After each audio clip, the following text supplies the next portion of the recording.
Alors c'est quoi le sujet? C'est l'antisémitisme. Oh! Vous avez pensé à moi? Bah, là-dessus, je peux pas ne pas vous interviewer.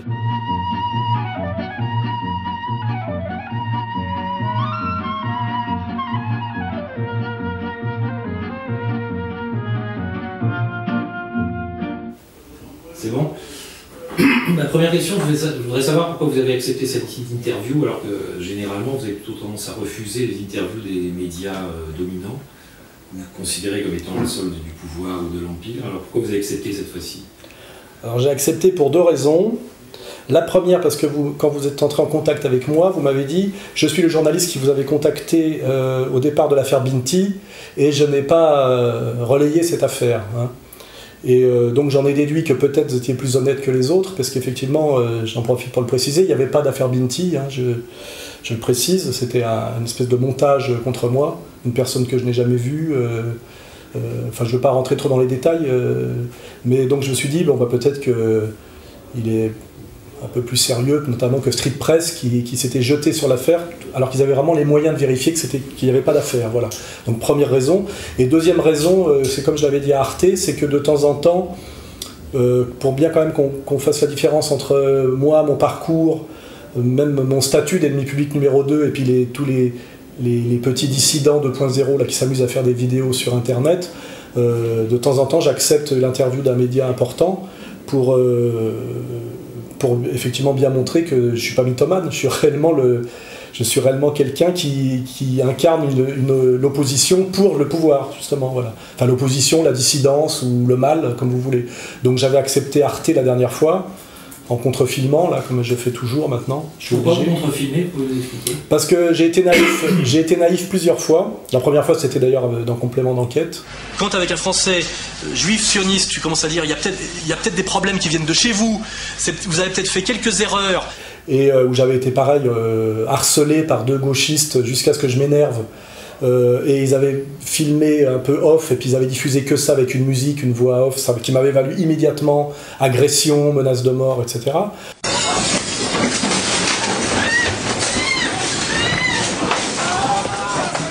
Donc aujourd'hui, je pars du principe qu'il n'y a plus vraiment de... Enfin, il y a une espèce d'état de guerre médiatique, c'est-à-dire que c'est sans foi ni loi. Et donc, ayant été naïf une fois, deux fois, trois fois, en me disant, bon, bah, comme je réponds aux questions qu'on me pose, il n'y a pas de raison de tricher. Et puis j'ai vu parfois des résultats incroyables, c'est-à-dire, je crois qu'Arte, c'était la bonne démonstration. On garde soi-disant des trucs alors que la caméra ne tourne pas, et ça ne restitue pas du tout l'esprit général de l'interview. Des insultes, encore des insultes. Voilà comment fonctionne le conspirationnisme. Ce que j'ai constaté, moi, c'est qu'aucun journaliste ne peut aller au-delà de la décision de ses supérieurs et qu'il est évident que Arte ne va pas m'aider à ce que les gens pensent en regardant Arte que c'est moi qui ai raison et que ma théorie alternative est plus sérieuse que la théorie officielle. Donc je sais que quoi que vous vouliez vous en tant qu'individu, le pouvoir qui est au-dessus de vous, puisque le journalisme est hiérarchisé verticalement, il n'y a pas de démocratie du journalisme, c'est que de toute façon le montage final me sera défavorable. Voilà. Merci à vous. Je vous en prie. Il y a eu BFM aussi, BFM qui avait été très révélateur. Quel est le message? Comment vous décrirez le message, c'est vous commencez à nous faire chier, vous, la toute-puissante communauté juive organisée, dite communauté sioniste. La logorée va commencer, 38 minutes au total. Dieudonné ne s'est pas soumis. Il a fait un spectacle inouï qui s'appelle Mes excuses. Il a toujours critiqué les communautarismes dans leur ensemble. Il s'est moqué aussi bien des musulmans que des catholiques, que des profs, que même des Africains, des Antillais, des Africains d'Afrique. Il fait tout le boulot. Mais la seule communauté qui lui interdit de rire et de la critiquer, c'est la communauté juive organisée. Parce qu'elle en a les moyens et qu'elle a cette espèce de raideur par rapport à la critique.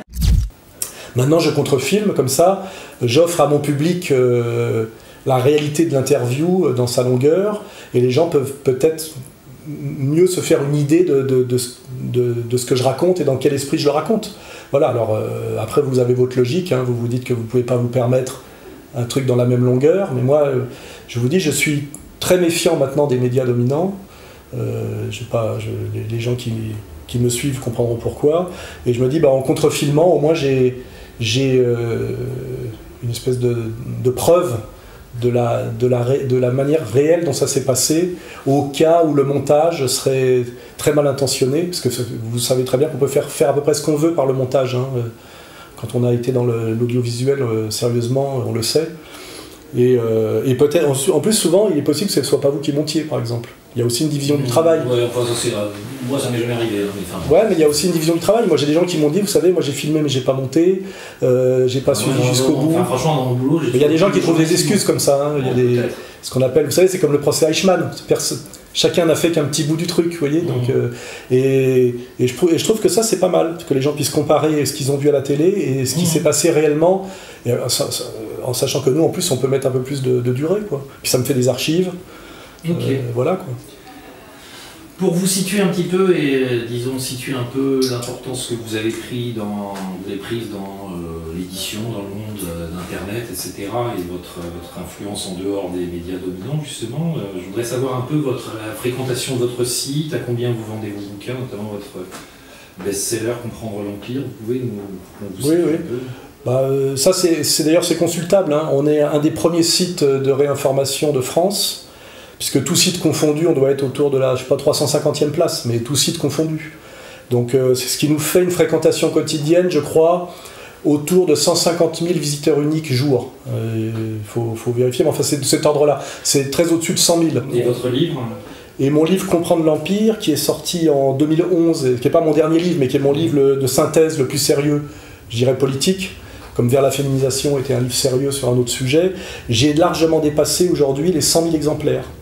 En sachant que c'est un livre qui, à un certain moment, s'est retrouvé dans la liste des meilleures ventes de l'Express et du Nouvel Obs, sans qu'il n'en soit jamais fait aucune recension. C'est-à-dire que, comme c'est un livre qui est très difficilement attaquable, parce que c'est une œuvre écrite, donc c'est pas comme l'oral immédiat, la cohérence est travaillée, etc. Le système, si tant est qu'il existe, n'a jamais jugé bon de l'attaquer, parce qu'il est difficilement attaquable, mais ils ont fait la stratégie, je sais pas comment on dit, de l'édredon, c'est-à-dire on l'ignore. Mais c'est quand même un livre qui est traduit en russe, en coréen du Sud, je précise, pas coréen du Nord, ça m'aurait plu aussi, est en train d'être traduit en portugais, en anglais, en italien. Vous voyez, c'est un livre qui circule, quoi. Et c'est un livre de référence, c'est vrai. Plus de 100 000 exemplaires pour un essai qui n'est pas un essai facile en plus, sans aucun relais des médias, c'est énorme. Hein. C'est-à-dire que si j'avais droit à ce à quoi a droit Zemmour, je vendrais autant que lui, quoi. C'est évident. Alors, je précise que Bernard-Henri Lévy vend 4000 exemplaires de ses essais depuis déjà plusieurs années. C'est assez intéressant de voir que c'est totalement inverse, quoi, quand on voit la promo et la vente, quoi. Mon sujet, donc, c'est l'antisémitisme. Donc, vous êtes considéré comme, vous dites, l'ennemi public numéro 2, l'antisémite numéro 1 ou numéro 2, hein, généralement. Je voudrais juste citer une phrase que vous avez dite à propos de l'antisémitisme. Ce qu'on appelle aujourd'hui l'antisémitisme n'est en fait que la critique historico-économico-sociologique d'une lente montée au pouvoir d'un groupe parfaitement identifiable qui, à l'intérieur de la bourgeoisie, a pris un pouvoir politique énorme par son pouvoir financier. Ça, oui, bien sûr, oui, ça me paraît très cohérent. Mais c'est ça la définition d'antisémitisme, c'est considérer que les juifs ont un pouvoir trop important, ont trop d'argent, prennent trop de pouvoir, etc. C'est exactement... cette petite nuance près, c'est que c'est pas les juifs, c'est des juifs, vous voyez. Si je vous dis à un moment donné, la mafia sicilienne existe, vous me dites pas, vous vous attaquez aux Siciliens.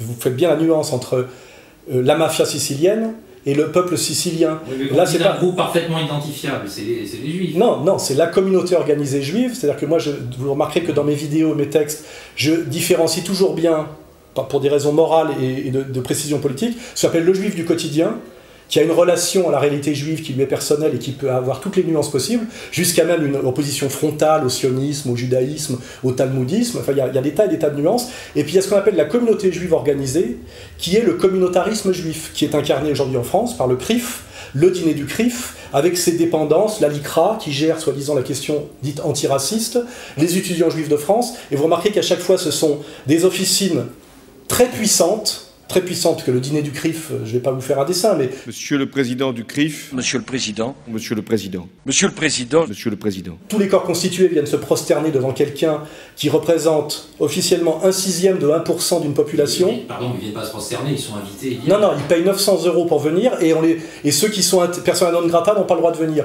Et ils subissent un discours d'une personne qui n'a aucun mandat électif, qui dit en gros voilà ce que nous voulons et ne voulons pas pour l'année à venir. Internet ne doit plus être une friche pour la haine en toute impunité. Les géants américains de l'Internet doivent se soucier de leur responsabilité dans la civilisation qu'ils sont en train de façonner. Et s'ils persistent à ne pas le faire, il y a urgence à les contraindre de rejeter tout propos raciste ou antisémite de leur réseau. Et je veux dire, ça pose des problèmes aujourd'hui, au point même qu'Elisabeth Lévy s'en inquiète off. Eh ben, pose ta question sur le dîner du CRIF. On a droit à une question off à la fin. On a le droit à une question. Non mais, est-ce que vous allez un peu... Parce que si vous voulez, les gens ont été vachement choqués à l'ère Kuckerman de voir tous les ministres de la République défiler au dîner du CRIF pour se faire engueuler platement. Moi, je me rappelle de Kuckerman disant, alors, tel jour, vous allez faire ça, vous allez convoquer l'ambassadeur d'Iran et lui dire si... Non, si. Que Zemmour reconnaît que c'est un problème. Quand Napoléon a créé le CRIF, ce n'était sûrement pas pour qu'il se transforme en groupe de pression communautaire. Mais tétanisés par la crainte d'être traités d'antisémites, hantés par le souvenir obsédant de Vichy, nos politiques de droite comme de gauche ont eu la faiblesse de tolérer ces dérives. Et aujourd'hui, prétendre qu'il serait antisémite de s'étonner dans une république, une démocratie, hein, c'est-à-dire le pouvoir du peuple et du plus grand nombre, de s'étonner de cet incroyable pouvoir du CRIF, de cette minorité organisée, ça ne fait pas de moi un antisémite, ou alors c'est qu'il faut changer la définition de l'antisémitisme. Pour moi, l'antisémitisme, c'est quelqu'un qui dit, pour des raisons raciales, un juif est, quoi qu'il veuille ou quoi qu'il fasse, est un type qui est voué à une certaine pratique, une certaine vision du monde. Pour moi, ça serait l'antisémitisme. Pardon, mais vous n'êtes pas très loin de dire ça quand vous dites, par exemple, dans une vidéo, le petit El Kabash. Et là, c'est mon analyse racialo-communautaire. Oui, mais ça, là, c'était l'humour. L'impression est forte. Il a une sorte de charisme froid, une énergie sans exubérance, la fermeté, parfois la raideur brutale d'un timide, avec la maîtrise et en même temps l'autorité ou l'excès d'autorité. Et ça, c'est la juste hiérarchie traditionnelle, vous voyez, hein. Quand Poutine ouvre sa gueule, un El Kabash la ferme. Et c'est comme ça que doit se conçoit un monde qui fonctionne bien. Là, franchement... Vous y allez fort, hein. Mais là, c'est de l'humour. Là, c'est comme quand... Parce que, oui, ça, je n'ai pas saisi l'humour. Non, mais vous n'avez peut-être pas intérêt à le saisir. Par exemple, quand je dis « je suis national-socialiste », c'est de l'humour, ça? C'est de l'humour. Et en plus, il y a toute la citation derrière. Vous auriez pu l'amener en disant « Pour répondre sur l'extrême droite, je vais d'emblée mettre les pieds dans le plat et ne pas trop tourner autour du pot. L'extrême droite, au moins depuis 1945 et plus encore depuis mai 68, est une invention du gauchisme sous sponsoring atlantiste, soit de la droite d'affaires, ce que j'appelle la banque, pour cacher que le national-socialisme était socialement de gauche. Ça aussi, c'est une des clés de compréhension de tout ce qui se joue depuis la fin de la Seconde Guerre mondiale. En tant que national-socialiste français, ça m'agace d'être rangé à l'extrême droite, qualificatif qui désigne pour moi les néoconservateurs, les impérialistes américano-sionistes et le pouvoir bancaire international. Donc, ma réponse, c'est que je ne suis pas d'extrême droite, je suis national-socialiste, mais on peut considérer que c'est pire. J'ajouterais, pour qu'on ne me prenne pas juste pour un provocateur, un national-socialiste français, sans besoin de recours à une théorie raciale pour des raisons d'espace vital, ce qui correspondait à la situation allemande, l'idéologie découlant souvent de la géographie. Je suis national-socialiste à la manière d'Hugo Chavez, soit, compte tenu du contexte actuel de domination par le mondialisme militaro-bancaire, un authentique homme de gauche, comprenne qui voudra. Et derrière, en fait, vous avez vu, il a reconnu lui-même qu'il était nazi. D'abord, j'ai dit, je suis national-socialiste français, et donc... Mais vous dites le régime national-socialiste, c'était socialement de gauche. Là, vous ne faites pas de l'humour, là. Ça oui, c'est vrai, selon les... Donc là, on parle du régime national-socialiste allemand. Oui, bien sûr. Le régime nazi était socialement de gauche. Oui, bien sûr, c'est une question de culture historique pour le vérifier, que quand Adolf Hitler prend le pouvoir en 1933, il y a un taux de chômage qui est tel, des problèmes sociaux qui sont tels, et que 4 ans après, il y a le plein emploi, les assurances sociales, les vacances pour les travailleurs, etc. Mais ça, c'est... Il y a quelques personnes qui sont parties ou qui ont été massacrées. Et c'est quoi qui définit la gauche ? La gauche, en général, c'est du côté du travail. Moi, je suis de formation marxiste. La gauche, c'est ce qui favorise le travail, et la droite, c'est ce qui favorise le capital. De ce point de vue-là, l'expérience nationale-socialiste allemande était socialement de gauche. Elle était racialement de droite, par contre. Et d'ailleurs, je vous ferai remarquer que systématiquement, on montre toujours du doigt l'épopée nationale-socialiste pour son côté racial, parce qu'effectivement, le côté social est gênant. Parce que c'est plutôt, de ce point de vue-là, quelque chose qui, s'il n'y avait pas eu la guerre effrénée, était une réussite. Et moi, je suis quelqu'un qui a une formation intellectuelle, historique, et je cherche la vérité, je ne suis pas là pour abonder dans l'idéologie dominante. Donc je dis, ce qui est gênant dans le national-socialisme allemand, c'est que c'était racialement de droite, mais socialement de gauche. Et d'ailleurs, c'est vrai que c'est très gênant parce que c'est un oxymore, et quelque part, c'est un objet intellectuel très très difficile à manipuler. C'est pour ça qu'on ne parle jamais que du national-socialisme racial. Bah, c'est quand même ce qui a fait l'événement et qui est un fait historique beaucoup plus marquant. C'est quand même, à moins que vous n'y croyez pas, mais enfin le génocide des Juifs, des Tziganes et d'autres.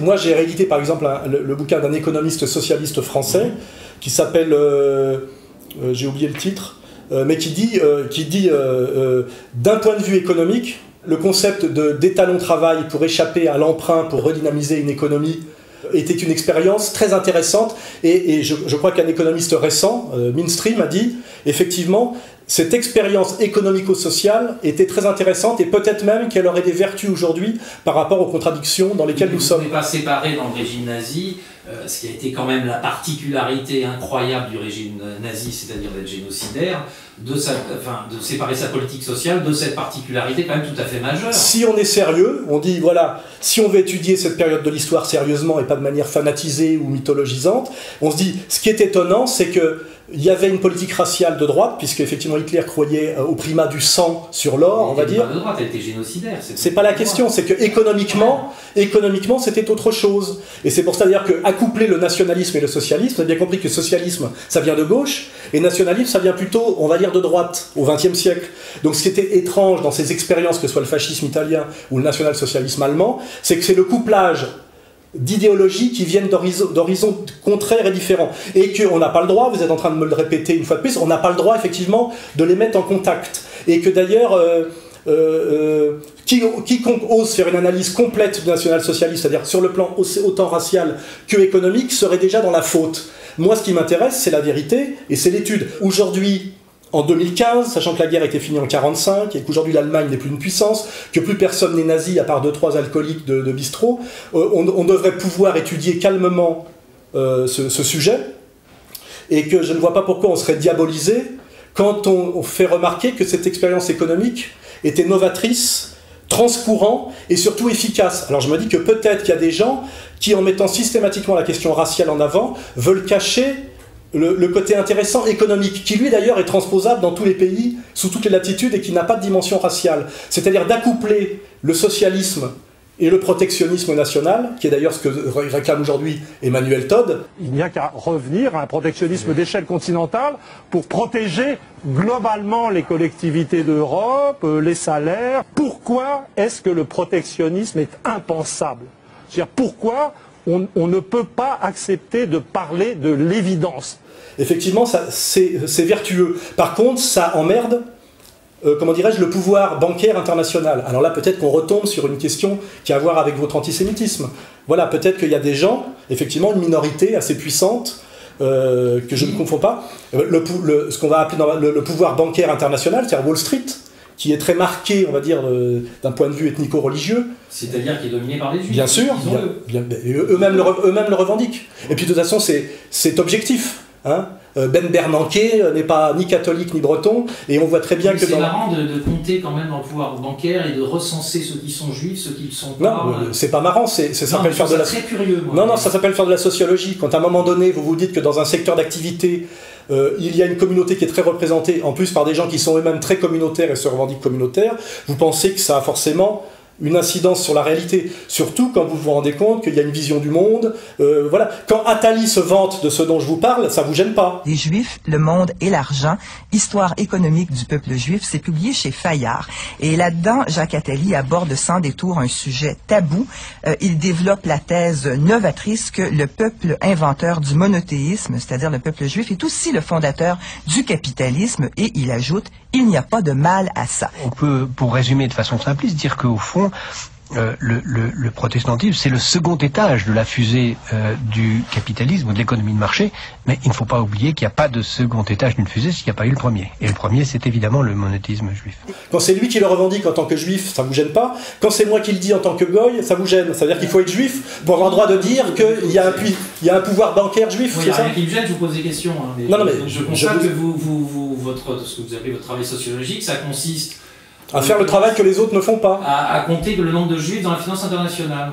Pourquoi pas. Dans les médias, j'imagine que vous faites pareil. Bien sûr, mais tout le monde le fait, tout le monde s'en rend compte, évidemment. Mais surtout, il y a une petite question, si vous voulez, à laquelle il faut absolument me répondre. S'il n'y a pas assez d'eux, eh bien, monsieur, il faut nous dire de quoi il y a trop. Il n'y a pas assez de, mettons, noirs, arabes, asiatiques à la télévision. Il faut me dire, il y a trop de quoi. Ça s'appelle une communauté surreprésentée. Et puis quand cette communauté surreprésentée est en plus communautaire, c'est-à-dire qu'elle le revendique, et quand un type comme par exemple le jeune Cohen reproche à Tadei, qui osait encore inviter des dissidents comme moi, d'inviter des gens qui ont un cerveau malade. On a une responsabilité, par exemple, de ne pas propager les thèses complotistes, de ne pas donner la parole à des cerveaux malades. C'est-à-dire qu'on n'est pas dans le débat d'idées, mais on psychiatriserait les gens qui ne se soumettent pas à un lobby puissant, parce que c'est ça la réalité. Il y a des lobbies. Aux États-Unis, qui est notre modèle, parce que maintenant on a le parti républicain, puis bientôt on aura le parti démocrate, on admet aux États-Unis qu'il y a des lobbies. Aujourd'hui, par exemple en France, il y a un lobby LGBT qui se revendique tel. Et moi je pense qu'il y a un lobby juif. Mais je ne confonds pas le lobby juif et les juifs en général, puisque j'ai beaucoup de juifs qui sont avec moi. C'est ça que je veux dire. Jacob Cohen était à mes côtés, Gilad Atzmon est à mes côtés. C'est des juifs un peu très très spéciaux dans leur genre quand même. Pourquoi ils seraient spéciaux? Parce qu'ils ne sont pas strictement sionistes et communautaires? S'ils flirtent quand même un peu avec l'antisémitisme. Ah bon, il y a des juifs antisémites aussi alors? D'accord, dès qu'un juif n'est pas sioniste, talmudiste et dans la norme, il deviendrait antisémite. Il y a des juifs qui ne sont pas sionistes. Daniel Cohn-Bendit, que vous n'aimez pas, est un juif qui n'est pas sioniste, par exemple. Ça reste à vérifier.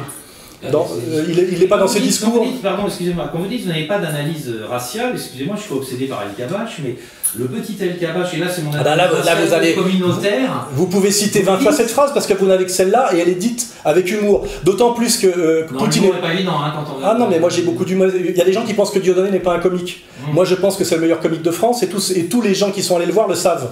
Donc le problème, c'est que vous allez prétendre qu'un type comme moi n'est pas un intellectuel, alors que je suis un des derniers intellectuels qui ose encore penser en France, malgré la toute-puissance du lobby juif sioniste incarné par le CRIF, qui effectivement demande que je sois châtié en permanence. Ça, c'est la réalité. La réalité, elle est celle-là, je vous le dis face à la caméra. Je suis un Français qui, ayant fait ses humanités, continue à essayer de réfléchir dans une tradition très française qui part de la Boétie pour aller jusqu'à, en passant par Sartre, vous voyez, c'est-à-dire ces intellectuels de gauche, parce que c'est de là d'où je viens, objectivement, et je suis empêché de penser par des gens dont tout le combat, effectivement, est de rendre inattaquable un lobby surpuissant, qui est le lobby juif français incarné par le CRIF, et rendre inattaquable un pays qui s'appelle Israël, qui aujourd'hui a une politique à tout point de vue qui ressemble à cette politique que vous abhorrez, qui était la politique raciale de l'État national-socialiste allemand entre 1933 et 1945.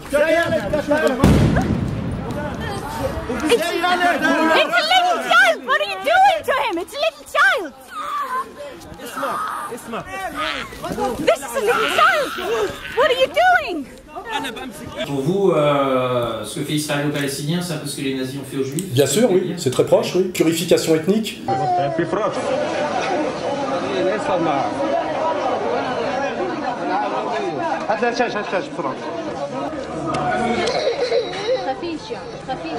pas de projet d'extermination des Qu'est-ce que vous en savez? Qu'est-ce que vous en savez? Preuve historique. Vous regardez la carte, vous regardez la zone blanche et la zone verte, vous regardez ce qu'était la Palestine avant 48, en 48, en 66, en 73, et vous voyez disparaître... Mais il n'y a pas volonté de massacrer un peuple. Les Palestiniens seront écrasés comme des sauterelles, leur tête éclatée contre les rochers et les murs. Les Palestiniens sont une sorte de cancer. Il y a plusieurs manières de traiter le cancer. Certains pensent qu'il faut amputer des membres, mais moi, pour le moment, je me contente de leur faire une chimiothérapie. Les Palestiniens sont tous des combattants ennemis, et leur sang devrait leur retomber sur la tête. Cela inclut également les mères de martyrs, qui les envoient en enfer, avec des fleurs et des baisers. Elles devraient suivre leurs fils, rien ne serait plus juste. Ça se discute quand on voit comment sont traités les Gazaouis. Il y a une volonté de désespérer, de tuer. Ces gens-là affirment qu'ils tuent des femmes et des enfants en conscience. Non, je pense que tout Français honnête qui a des valeurs de gauche, non seulement est scandalisé par la politique israélienne, mais s'étonne effectivement notamment que des journalistes comme vous qui prétendent me chercher des poux dans la tête sur la question raciale soient si complaisants avec Israël.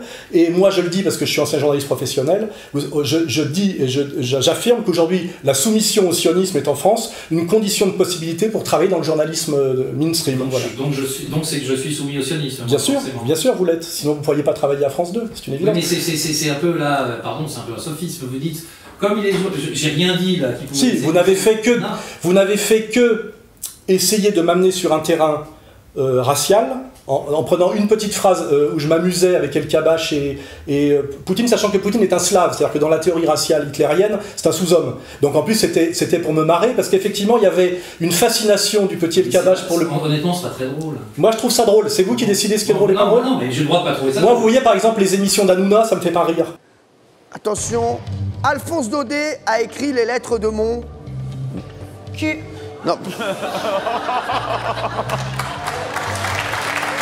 Vous voyez, je trouve ça de la destruction de la culture française. Arthur et ses bagues me fait pas rire non plus.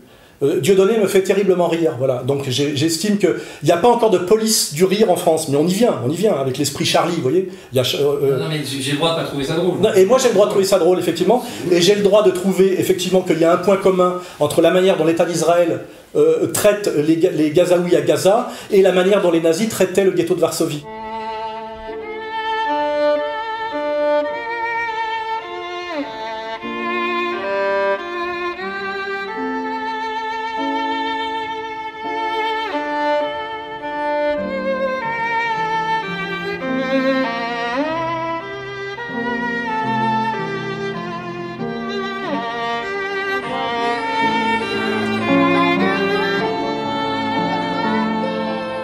Je trouve qu'effectivement il y a un point commun. J'ai le droit de le penser et il y a beaucoup d'éléments qui me permettent de le penser objectivement. Mais je pense que si vous me disiez à quelconque moment c'est pas faux, comme d'ailleurs la journaliste d'Arte qui m'a dit 2-3 fois off, je suis pas loin d'être d'accord avec vous sur certains sujets. Il y a des choses que vous dites que je suis complètement d'accord. Il y a des autres qui je ne suis pas d'accord. Mais elle le disait toujours off. Je pense que si vous étiez d'accord avec moi, vous auriez des gros problèmes pour travailler. Voilà. Et je le sais parce que j'ai vérifié l'évolution de journalistes comme Ardisson, comme Tadei, qui ont systématiquement été emmerdés quand ils n'étaient pas strictement alignés sur une ligne, on va dire, CRIF-sionisme. Les gens qui pensent qu'on n'a jamais marché sur la Lune, que le 11 septembre n'a pas existé, ou que les chambres à gaz... Mais ils ont le droit de... Qui dans les gens, vous avez peut-être Soral, c'est à lui que vous faites allusion. Et que petit à petit, pour continuer à maintenir, je dirais, leur qualité de vie et leur pouvoir de consommation, ils ont fini par arrêter de donner la parole à des gens comme moi, à éviter certains sujets, et même à la fin, à apporter leur petite obole, à mettre au pot quand il le fallait, c'est-à-dire me cracher un peu dessus, etc. Est-ce qu'il y a des gens que vous ne recevriez pas en revanche? À part Dieudonné, à qui j'ai dit sur un plateau que je ne le recevrais pas, tant qu'il ne se leur a pas demandé pardon, il y a peu de monde. Peut-être Alain Soral aussi, que j'ai reçu à l'époque, et qui... Maintenant, il dit des choses que je ne peux pas cautionner en le recevant. Pardonnez-moi, mais je vais vous poser une question un peu brutale, mais je pense qu'elle est légitime et que beaucoup de gens se demandent ça, mais vous n'êtes pas un petit peu obsédé par les juifs, le sionisme et le CRIF quand même? Eh ben, j'ai l'impression aujourd'hui, moi, que c'est l'inverse. C'est-à-dire qu'aujourd'hui, c'est Shoah matin, midi et soir. Plus de 70 ans après, les survivants vous racontent comment ils sont sortis du camp de l'enfer. How do you feel about the fact that 6 million Jews were executed, killed? Yeah, no, I feel very sorry about it. I'm very, very sorry. But you did it!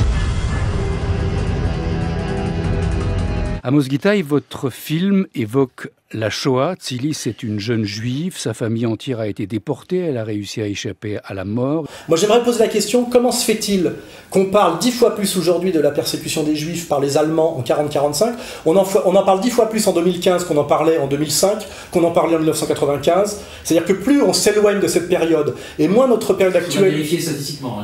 C'est très très vérifiable quand on a une culture médiatique et historique. On s'est mis à parler de ça de plus en plus. Même le terme Shoah est un terme inventé au début des années 80, qui nous vient des États-Unis. On n'a jamais employé ce terme avant, qui est un terme religieux. C'est depuis votre film qu'on nomme l'extermination des Juifs, la Shoah. Oui, c'est moi qui ai donné le nom. Et quel est le nom de ce film? Je dis Shoah. Ça veut dire quoi? Ça veut dire Shoah. Mais il faut traduire, personne ne va comprendre. Oui, à l'époque, personne ne comprenait. Ouais. Et je dis, c'est ce que je veux, que personne ne comprenne. Il y a une mythologisation de tout ça progressive. Et aujourd'hui, si vous regardez les émissions, on voit Hitler en permanence à la télévision. Révélation sur un Hitler méconnu. Un Hitler millionnaire. Il avait des comptes en Suisse et en Hollande. Hitler a échappé à plus de 30 attentats. À travers un documentaire inédit, retour sur les tentatives les plus audacieuses. Adolf Hitler et sa femme Eva Braun, unis jusqu'à la mort. Ils se sont suicidés côte à côte, mais ce qui s'est passé ensuite est l'un des derniers mystères de la Seconde Guerre mondiale. On nous parle de Shoah et de camps de concentration toute la journée, alors que ce n'est pas déterminant par rapport aux problèmes économico-sociaux et même sociétaux que rencontre la France aujourd'hui, avec la crise économique, la destruction des emplois industriels, la montée des tensions communautaires, la question de l'implantation ou pas de l'islam en France, l'immigration, etc. Pourquoi y a-t-il Shoah matin, midi et soir en France aujourd'hui dans les médias? Je vous fais cette promesse qui est un engagement. La République française n'oubliera jamais. Comment l'antisémitisme peut-il encore ressurgir? Telle est la question. Pensez-vous les yeux dans les yeux honnêtement que la communauté juive française est en danger aujourd'hui? Que ce serait une minorité opprimée en danger qu'il faudrait surprotéger? Le pensez-vous sérieusement? Il y a effectivement, selon les chiffres officiels du ministère de l'Intérieur... Non, c'est des chiffres qui sont fournis directement par les associations juives. Ça, je vous laisse la responsabilité. Oui, mais c'est vrai, c'est le CRIF qui les fournit. Et ça, je vous laisse la responsabilité de ces propos, mais en tout cas, il y a effectivement une augmentation des actes antisémites. Je pense que c'est faux. C'est absolument faux. Moi qui fréquente les banlieues et la population française d'origine immigrée, je suis certain que c'est absolument faux. Par contre, il y a un agacement qui monte, mais dans toutes les couches de la société, de cette surchoatisation de la société française, et de voir aujourd'hui qu'un président de la République française, un Premier ministre, donc qu'un Premier ministre de la France dit que les Juifs seraient une avant-garde de la République. Les Juifs de France sont plus que jamais les Français à l'avant-garde de la République et de nos valeurs. C'est-à-dire qu'il y aurait une avant-garde, une arrière-garde, ou qu'il est éternellement attaché à Israël. Par ma femme, je suis lié de manière éternelle à la communauté juive et à Israël. Alors qu'il est Premier ministre de la France, il devrait être éternellement attaché à la France. Pourquoi un Premier ministre de la France serait éternellement attaché à un pays étranger, et notamment à Israël? Quand même. Moi, je pense que les gens sont conscients de tout ça et que c'est ça qui les agace. Et c'est peut-être ça qui pourrait créer, je dirais, une sorte d'antisémitisme, d'agacement, qui ne jamais ne dérive sur quoi que ce soit de physique. Moi, je fais remarquer que je suis en permanence menacé et agressé par cette toute-puissante communauté juive organisée. Moi, je ne produis jamais qu'un travail critique. Oui, bien sûr. Vous exagérez, là, quand même. Oui, j'ai des procès. Le CRIF vous agresse pas. J'ai des procès, bien sûr. Il y a la Ligue de défense juive qui vous a agressé. Oui, la LICRA me fait procès sur procès. Mais ça ne vous attaque pas, il vous attaque en justice. Oui, c'est de la persécution, excusez-moi. Les procès de Moscou, c'est quoi? C'est des procès en justice aussi. Ils ont le droit de vous faire procès. Vous aussi, parfois, vous faites procès. J'ai 16 procès en ce moment qu'on m'intente, ils viennent tous de cette communauté-là. Est-ce que vous en avez conscience? 16, c'est beaucoup. Oui, mais parce que vous les attaquez un peu systématiquement. Parce que je me défends contre leur toute-puissance, voilà. En tant que Français, patriote de gauche. Quand vous faites une quenelle au mémorial d'Auschwitz, c'est pour se défendre de leur... C'est pas le mémorial d'Auschwitz, déjà vous mentez. C'est à Berlin, oui. Et c'est un espèce de terrain vague avec des blocs de béton qui a été construit en 2005 et qui n'est absolument pas un endroit où il y a eu des morts ou quoi que ce soit. À la limite, s'il y a eu des morts sur là, ce sont des Berlinois. Oui, c'est un mémorial, mais c'est-à-dire que c'est un lieu symbolique qui est le symbole de quoi? De la manipulation et de l'utilisation de la souffrance des Juifs des années 40 pour rendre incriticable un pouvoir juif contemporain qui n'a plus rien à voir avec lui, et rendre incriticable ce pouvoir juif et Israël, voilà. Et c'est pour ça que j'ai fait cette quenelle, que je referai volontiers, pour dire je ne me soumets pas à cette manipulation, déjà parce que je trouve scandaleux qu'on se serve de mort pour autre chose. Et je ferai remarquer que M. Finkelstein dit la même chose dans un livre qui s'appelle L'industrie de l'Holocauste. Every single member of my family on both sides was exterminated. Both of my parents were in the Warsaw Ghetto Uprising. And it's precisely and exactly because of the lessons my parents taught me and my two siblings that I will not be silent when Israel commits its crimes against the Palestinians.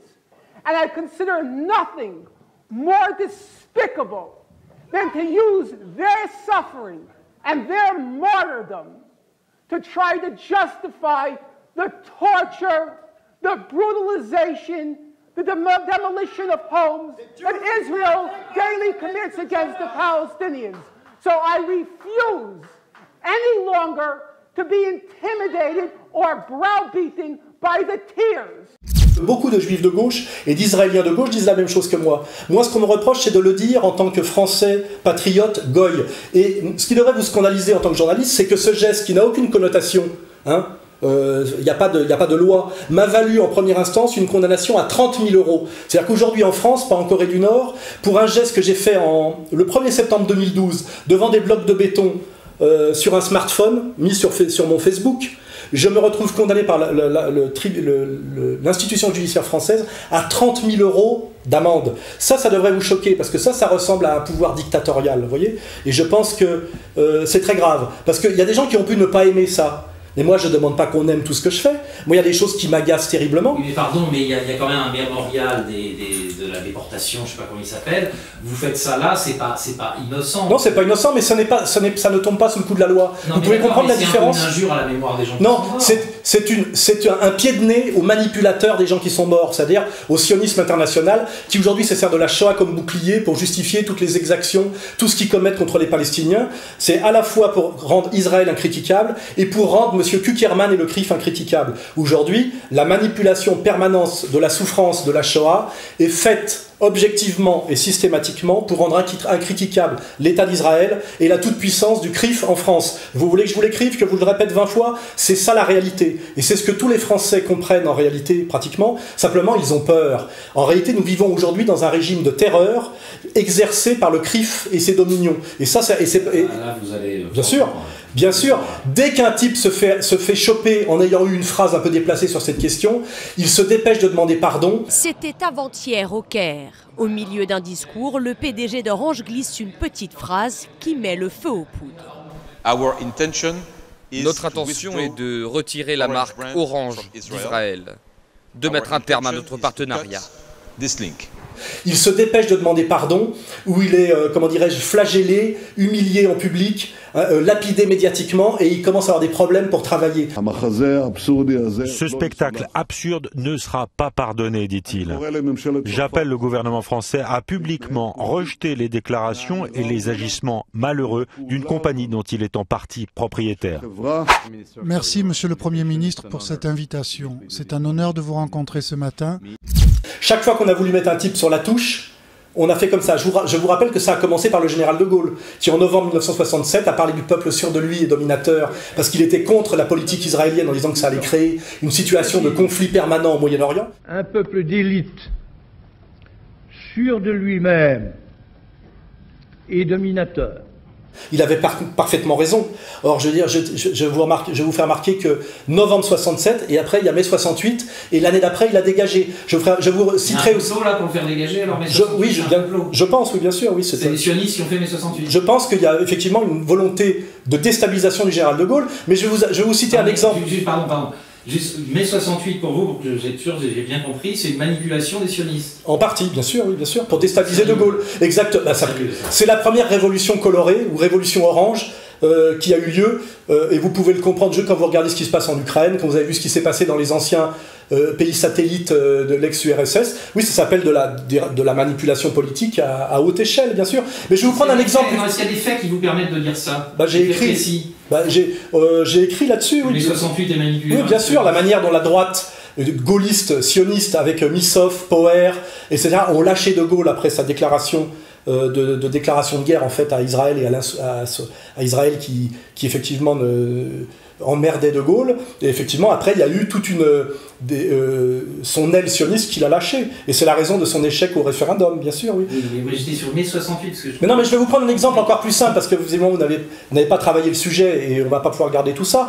Quand M. El-Kabash passe le président de la République, François Mitterrand, à la question. On voit bien que d'ici au mois de juillet, on va encore vous redemander que la France présente des excuses pour ce qui s'est passé à Vichy. Votre position est toujours la même. Ils attendront longtemps, ils n'en auront pas.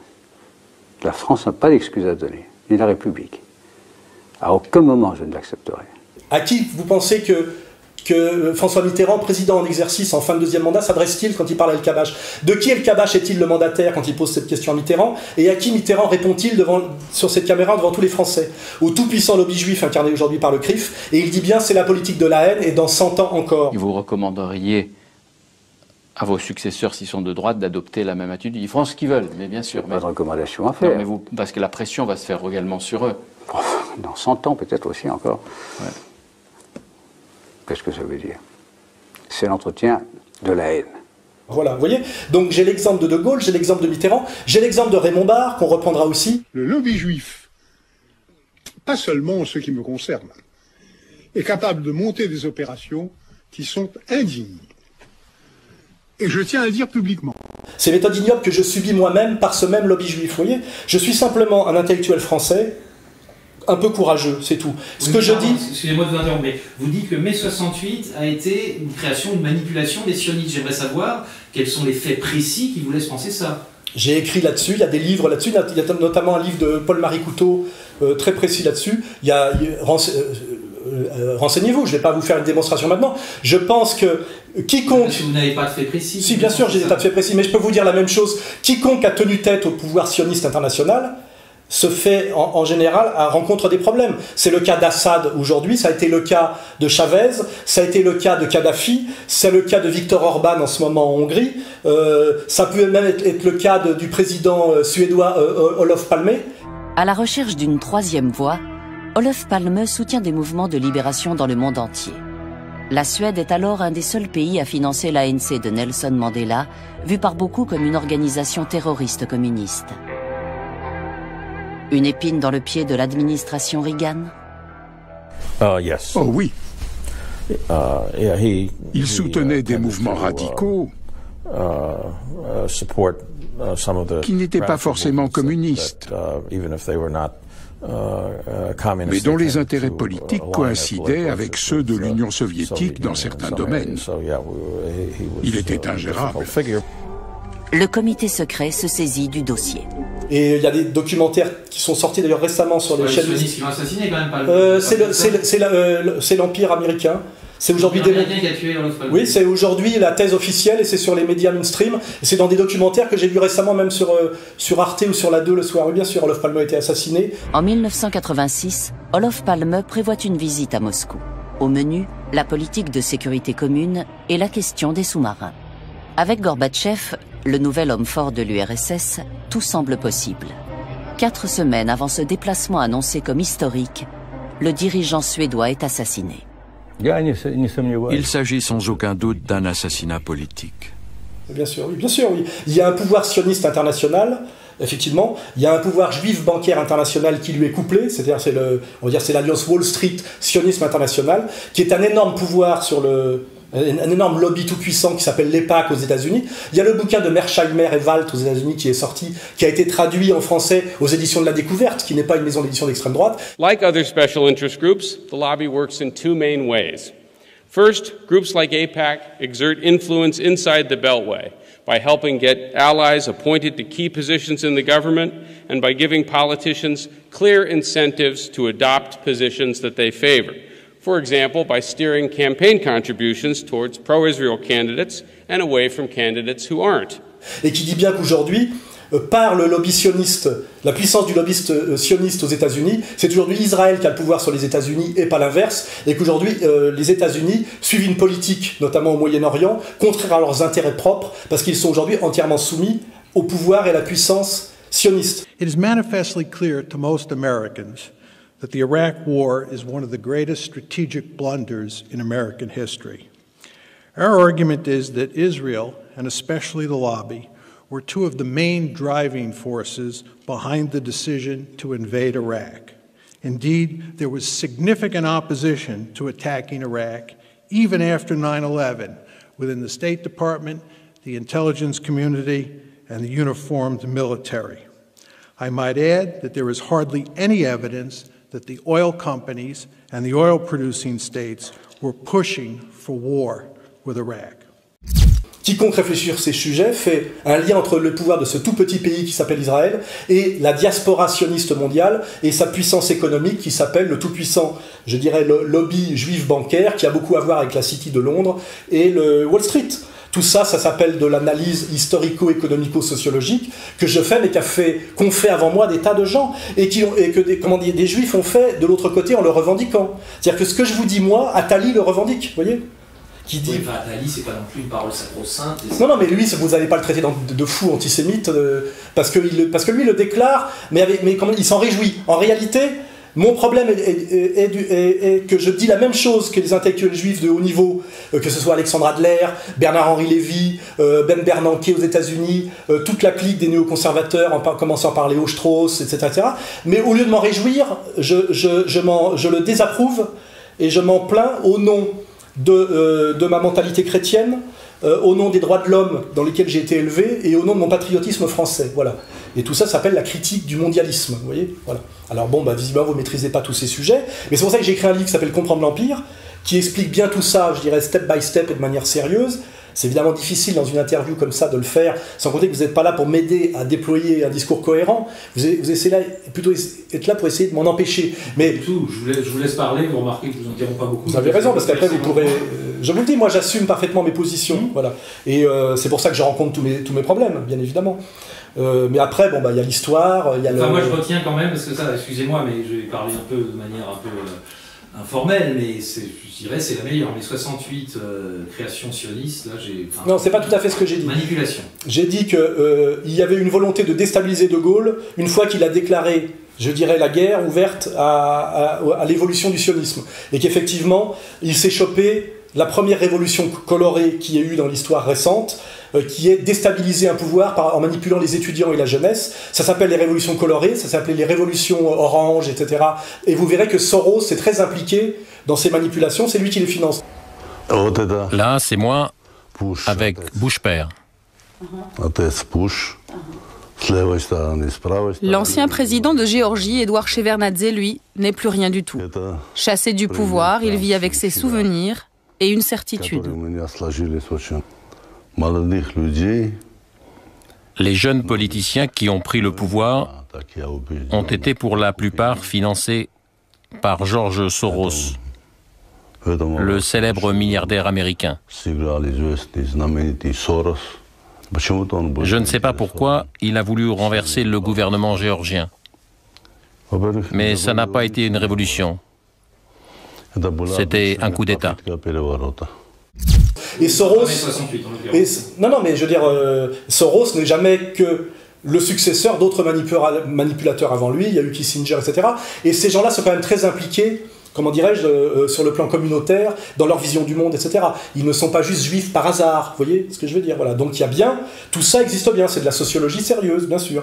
Il y a bien un pouvoir juif international, comme je vous dis, que je ne confonds pas avec la réalité des juifs du quotidien, de même que je ne confonds pas, je veux dire par exemple, un nationaliste français qui aurait une vision très précise de la France, avec le citoyen français, qui tout en étant patriote quand il regarde un match de football, a son quant à soi sur des tas de sujets, vous voyez, c'est-à-dire que tout le procès qui me fait est un procès d'amalgame. Vous essayez de me faire dire, ou vous dites, oui mais quand vous dites les juifs, vous dites tous les juifs. Je dis non, des juifs, il y a, je dirais, une communauté organisée qui s'appelle le lobby juif, on va l'appeler comme ça. Et puis il y a par ailleurs les juifs du quotidien. Et je dis bien, je ne fais pas l'amalgame, parce que pour faire l'amalgame, il faudrait être racialiste. Et là, on tomberait dans quelque chose de délirant. Vous avez des analyses racialo-communautaires quand même. Enfin, j'en ai très peu. J'en ai beaucoup moins. J'en ai beaucoup moins que les juifs eux-mêmes, quand on regarde leur texte fondateur, puisque pour être juif, je vous signale, monsieur, auquel vous échapperez, il faut que votre mère soit juive, pour être sûr que le sang soit purement juif. Donc effectivement, les derniers racialistes qui existent dans leur manière d'être communautaire, il me semble, ce sont peut-être les juifs, car eux existent de façon totalement raciale, bien sûr. Un juif, c'est quelqu'un... Les juifs, hein, vous n'avez pas dit les juifs. Oui, mais parce que justement, il y a des juifs qui ne se sentent pas juifs, bien qu'ils soient de sang juif. Parce qu'ils disent, effectivement, que le quant à soi, l'idiosyncrasie, la vision du monde n'est pas liée au sang. Mais les trois quarts des juifs qui m'agressent pensent que, par exemple, il y a des juifs qui me disent, mais moi je suis sioniste parce que je suis juif. Je dis, mais vous n'êtes pas obligé d'être juif et sioniste. C'est pas parce que vous êtes né dans une communauté que vous devez intégrer une idéologie. Or, qu'est-ce que c'est que le racialisme? C'est penser que l'idéologie se transmet par le sang. Et bien ça, c'est un gros problème juif contemporain. C'est qu'il y a beaucoup aujourd'hui de juifs qui pensent que parce qu'ils sont nés juifs, ce qui est d'ailleurs très ambigu, parce que souvent on voit des types en Palestine occupée qui sont des ashkénazes, c'est-à-dire des blonds aux yeux bleus, qui n'ont aucun rapport avec la population sémite, mais qui fantasment un texte écrit 5 siècles avant Jésus-Christ. You and you fucking Jesus could kiss my ass, okay? Go away. Screw you. Screw you, you Nazi. You fuck. Don't take camera. I break your camera. Don't take picture. This is my land, you This is not your land, it belongs to these families. You son of a bitch! I'm gonna kill you and the Palestinians. This is my land. God gave it to me. Enfin, je veux dire, il y a quelque chose de très délirant là-dedans, mais ce qui est sûr, c'est que moi, je ne me définis pas du tout racialement. Je suis un patriote français de gauche qui vient du Parti communiste et qui est venu d'ailleurs au néo-nationalisme pour des raisons d'analyse économique. Mais par contre, j'ai face à moi une communauté qui, elle, existe par le sang et par Dieu. Vous voyez, c'est-à-dire que ce qui fait le juif, c'est normalement, c'est qu'il croit dans le Dieu des juifs et qu'il est de parents juifs, normalement même de mère juive. Donc là, ça devrait peut-être vous choquer, une communauté qui se définit racialement dans un pays qui ne reconnaît ni les communautés, ni je dirais la loi et le droit racial. Donc là, vous voyez... Vous dites d'ailleurs, mais là, je pense que vous allez suivre sans problème, le judaïsme est intrinsèquement racialiste et raciste. Oui, mais beaucoup de juifs le disent, bien sûr.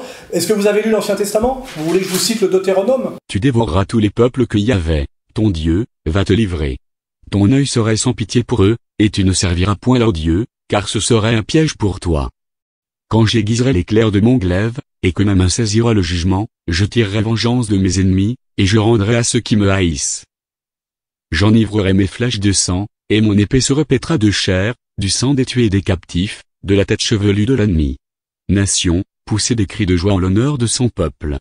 Car Yahvé venge le sang de ses serviteurs, il tire vengeance de ses adversaires, et il fait l'expiation pour sa terre, pour son peuple. C'est un projet de purification ethnique qui ressemble beaucoup à ce qui se passe aujourd'hui dans l'Israël. En fait, Israël aujourd'hui accomplit, après s'être fait passer pour une expérience laïque et nationaliste de type néo-européenne, accomplit ni plus ni moins que le projet biblique.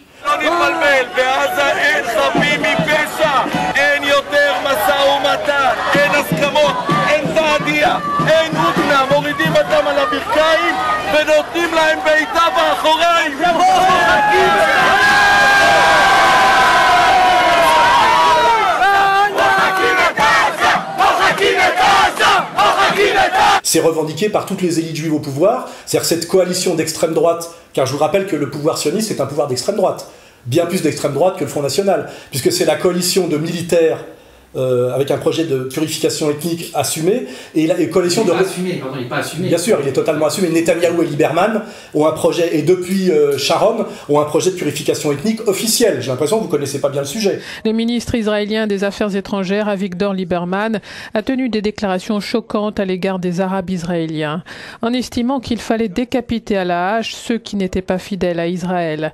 Des propos tenus dimanche. Je voudrais dire que quiconque est avec nous devrait tout obtenir comme il le mérite, a déclaré Lieberman. Mais pour ceux qui sont contre nous, il n'y a rien à faire. Nous devons prendre une hache et couper leur tête. Autrement, nous ne survivrons pas ici.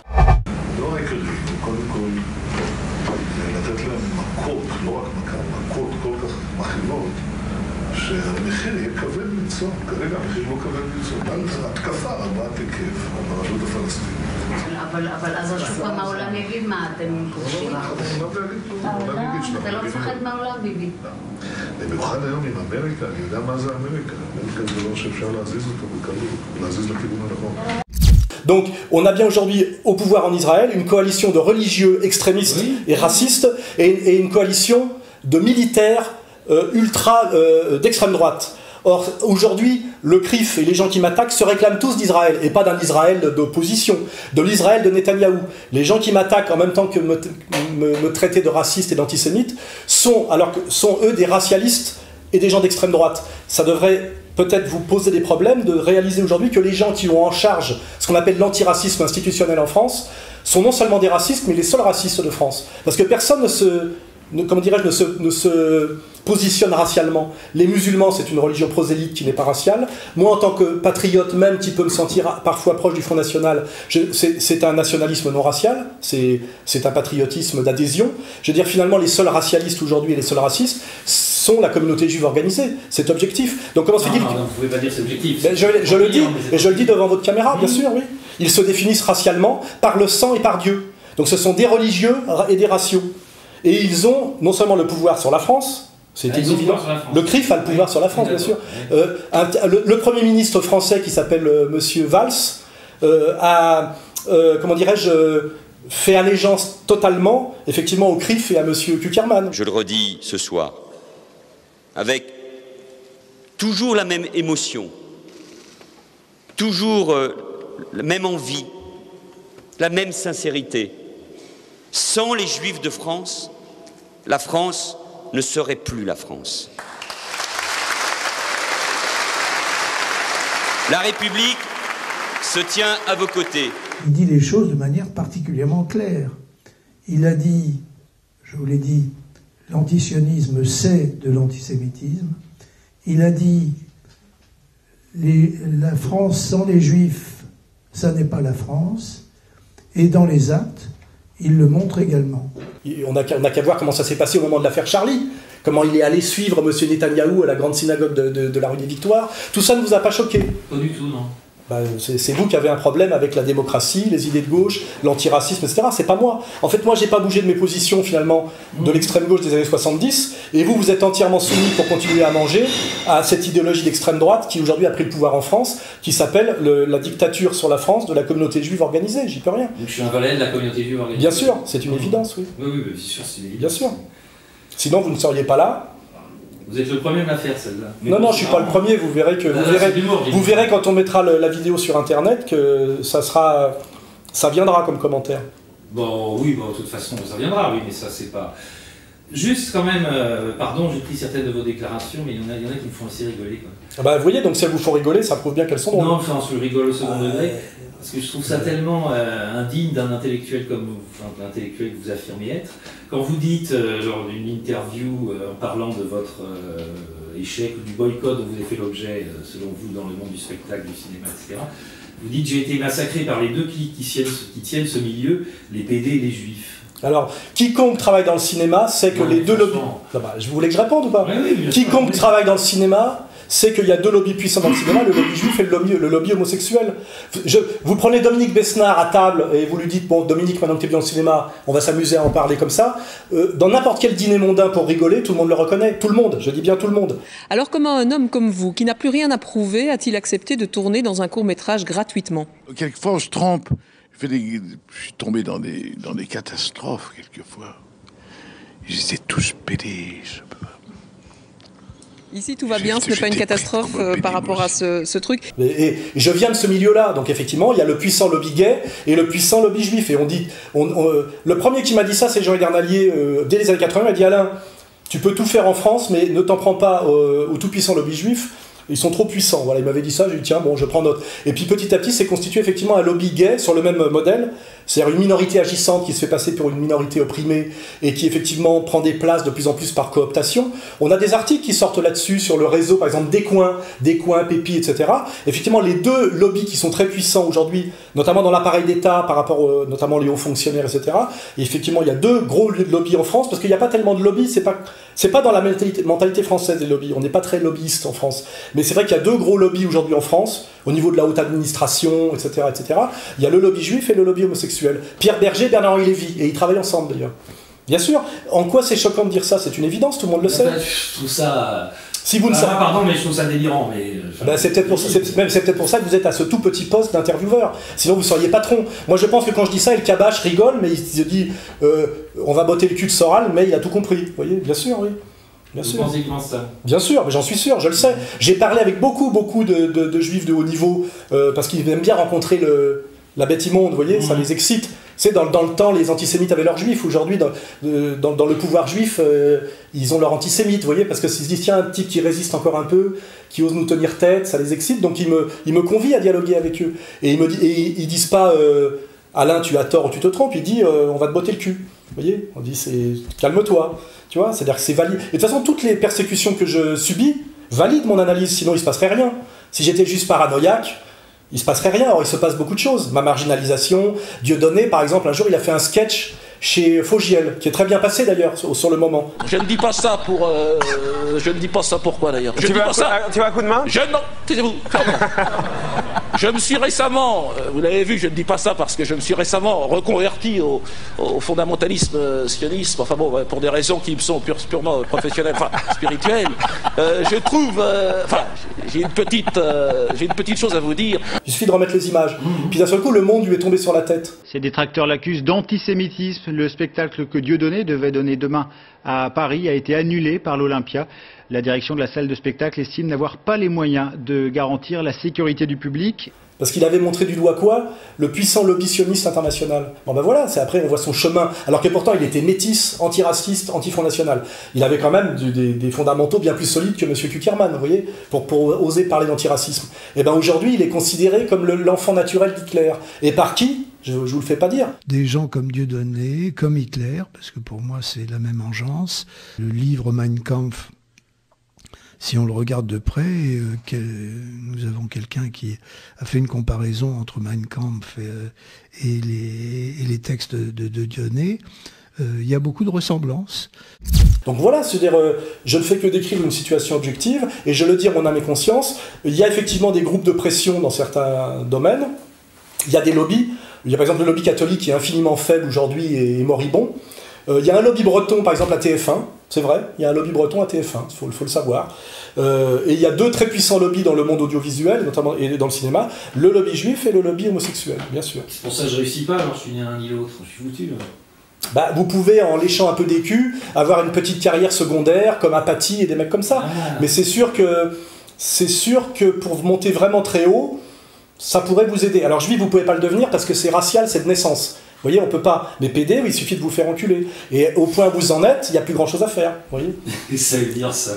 C'est de l'humour. Ça veut dire que quand on se soumet comme vous vous soumettez, faites-le jusqu'au bout et même physiquement. Mais je veux dire, on peut devenir PD. C'est pour ça d'ailleurs, je crois qu'il y a une montée de l'homosexualité en France. Parce que comme les gens ont compris que la France était entièrement un pays de lobby et de puissance communautaire, il y a pas mal de gens qui se disent bon bah juif je peux pas l'être, je suis pas né comme ça, puisque c'est racial. Ça c'est de l'humour, là, j'ose espérer quand même. Je vous ai dit que j'étais drôle. Parce que là vous n'êtes pas sérieux quand vous dites ça. Ils deviennent PD pour réussir, c'est pas très sérieux. C'est ça qui expliquerait la montée de l'homosexualité. Non mais on pourrait imaginer que ce soit une stratégie effectivement d'arrivisme mondain. De dire je vais intégrer un lobby puissant, de même qu'en Sicile en général il vaut mieux avoir un cousin qui est membre de la mafia, ça aide pour faire des affaires, vous voyez.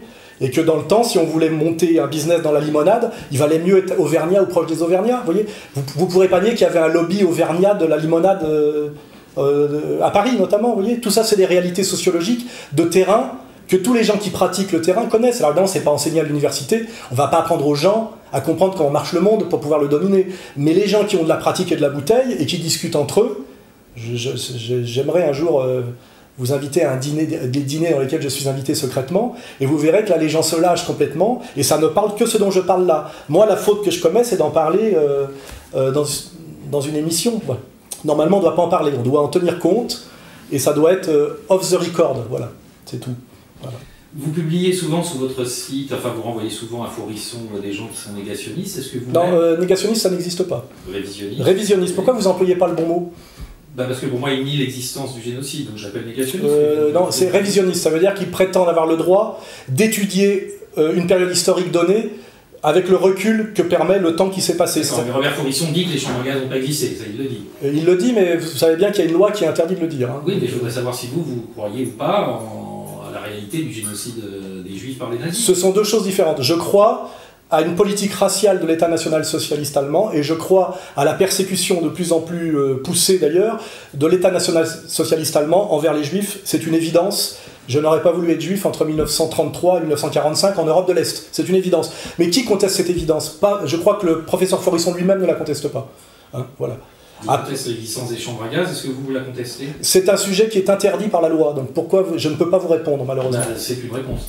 C'est un sujet qui est interdit. Et moi, ce que je trouve si vous pensiez que ça existait, vous ne risqueriez rien et vous me diriez oui. Ce que je trouve scandaleux, c'est pas Faurisson, c'est la loi Guesso, je vous le dis honnêtement. Voilà, c'est qu'il y a une loi pour interdire à des historiens de chercher et de produire leurs analyses, et que la justice dicte l'histoire. Ça, c'est le marqueur d'une dictature. Et d'ailleurs, ça scandalise tous les historiens et tous les intellectuels juifs quand on les prend séparément. Ma position est très claire, très claire. Le Parlement n'a pas à dire l'histoire, le Parlement fait l'histoire. Il n'a pas à la dire, il n'a pas à la fixer. Les lois mémorielles, que j'appelle d'ailleurs des lois compassionnelles, qui sont faites pour penser des blessures, apaiser des douleurs, et je comprends ça parfaitement, mais elles n'ont pas leur place dans l'arsenal législatif. La Constitution ne le permet pas.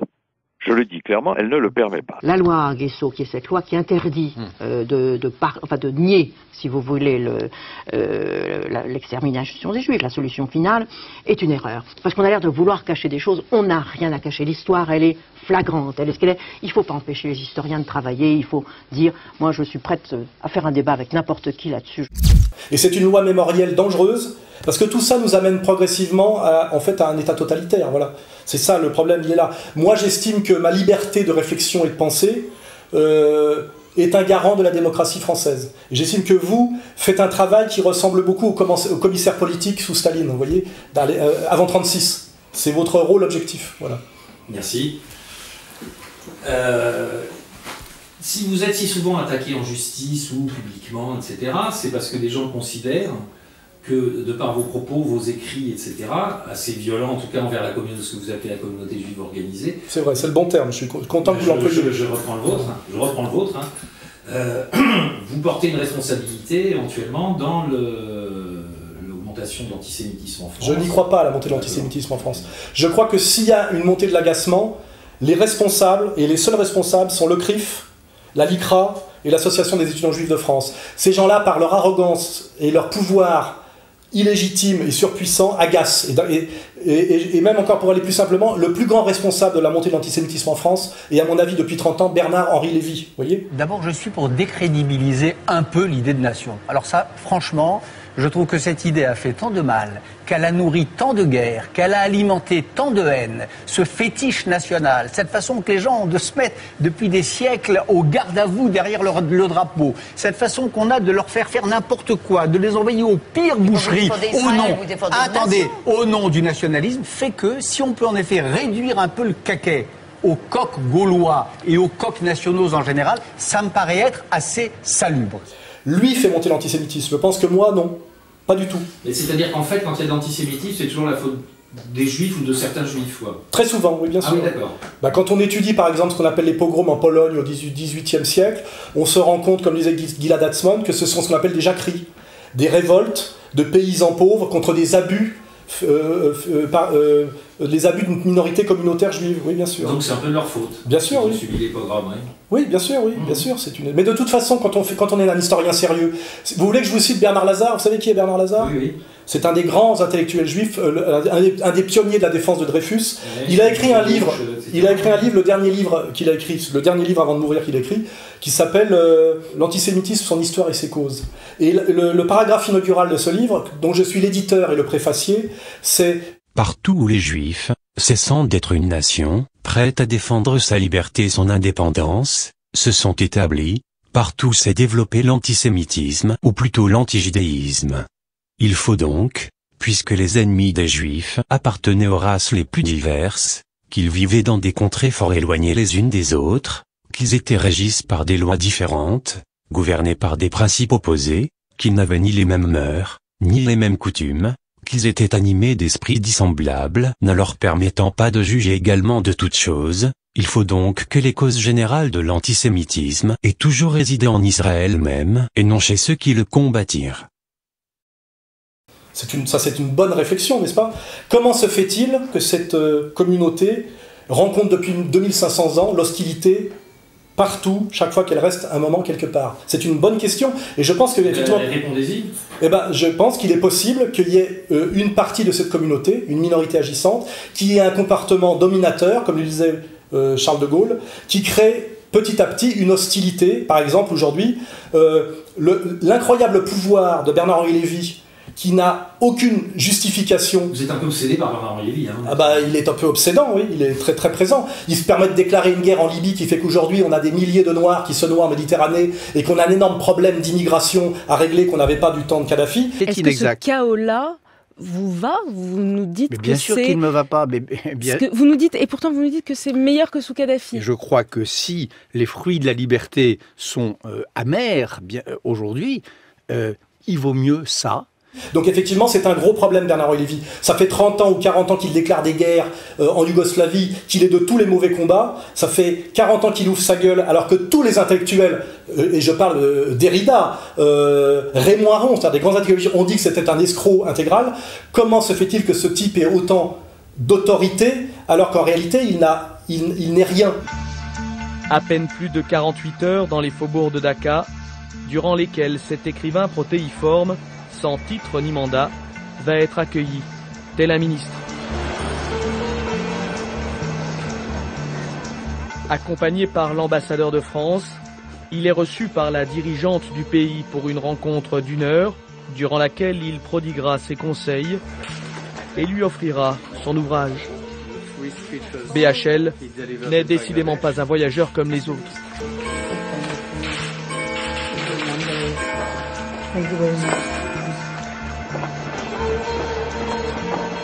Ainsi va l'existence de Bernard-Henri Lévy. Je pense qu'un mec comme Bernard-Henri Lévy est un symptôme d'un pouvoir communautaire abusif, illégitime et agaçant, et qu'effectivement, s'il y a une montée d'un certain antisémitisme en France, c'est comme ça que vous l'appelez, Bernard-Henri Lévy y est pour beaucoup. Donc moi, je serais un leader de la communauté juive organisée, j'écouterais ce que dit Anna Soral, qui est un thermomètre. C'est pas parce qu'on casse le thermomètre qu'on fait baisser la température. Et je dirais à Bernard-Henri Lévy, qui est un milliardaire, qui a un riad à Marrakech, de fermer un peu sa gueule et d'aller jouir un peu de son pognon, et d'arrêter d'humilier, d'insulter les Français et la France dans une période de crise économique aggravée, avec des tensions, etc., qu'il ne fait qu'aggraver. Les gens assez bêtes pour croire qu'il y a un complot juif pour dominer le monde, ceux-là sont probablement perdus pour la raison et perdus pour le bon sens. Oui, mais quand un quart des Français pensent que les Juifs ont encore trop de pouvoir économique, eh ben, il faut renforcer les points forts plus que s'occuper des points faibles. Donc il faut s'occuper des 75% restants. Et il faut leur expliquer, il faut leur rappeler, mais ils le savent, pourquoi ce genre d'idées sont bêtes, pourquoi ça ne repose sur rien. Il y a une responsabilité de certaines élites communautaires juives dans un agacement par rapport à leur trop grand pouvoir. Et je pense que s'ils étaient si intelligents qu'ils le prétendent, puisqu'ils prétendent être très intelligents, ils devraient écouter ce que je dis et faire évoluer un peu leur stratégie. Je pense que mettre des heures de Shoah de plus chaque semaine à la télévision, ce n'est pas la solution. Quand un médicament ne marche plus, on en change, on ne demande pas les doses. Il n'y a pas des heures de Shoah toutes les Il y a Shoah matin, midi et soir à la télé, tout le temps, tout le temps, tout le temps. On comprend la difficulté pour les acteurs de l'époque, pour les contemporains, de comprendre la nature de ce génocide qui a été perpétré par les nazis. Dans le camp de concentration alsacien du Struthof, exerçait le sinistre docteur Auguste Hirt. Sur ces tables, il pratiquait des expériences sur les dépouilles de juifs gazés.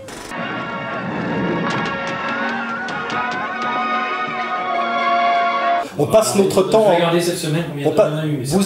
Vous êtes objectivement pour moi de mauvaise foi, voilà. Et je m'adresse à ma propre caméra à moi. Tout le monde voit qu'il y a, alors que c'est une période historique qui s'éloigne de plus en plus, à tout bout de champ, on nous parle de la Shoah, d'Auschwitz, pour tout et n'importe quoi. C'est devenu le maître étalon de tout. Oui, mais on parle plus des juifs.